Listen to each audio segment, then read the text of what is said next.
Vahabzadənin yox, Məmməd Arazındır.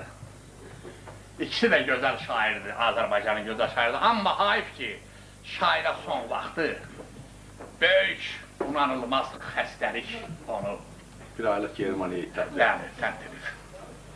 Bəlkə bu yerlərə bir də gəlmədim. İlahi pərverdigar, Xudaya xudavəndarəm, yerin göyün yəsi kişi, hər birinizin yolunuzu sağlam canla, sağlam şuurla, sağlam əqidi ilə bax bu qapıya həməşə yolunuzu çövürsün.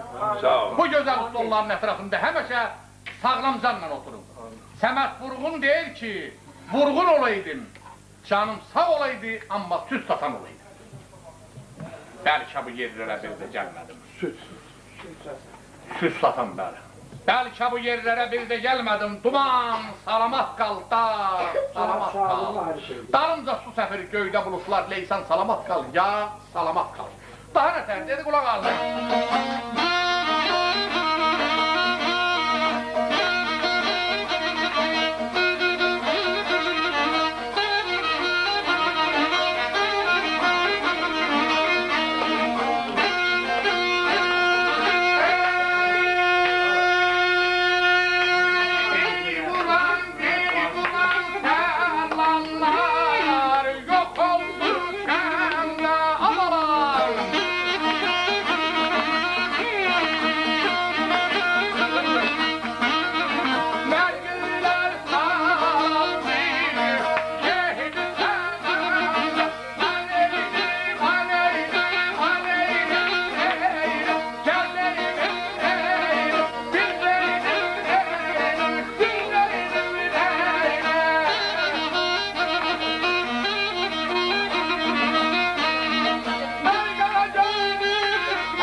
Tərlanlar yox oldu kəndə, nərgizlər saraldı şehli çəməndə.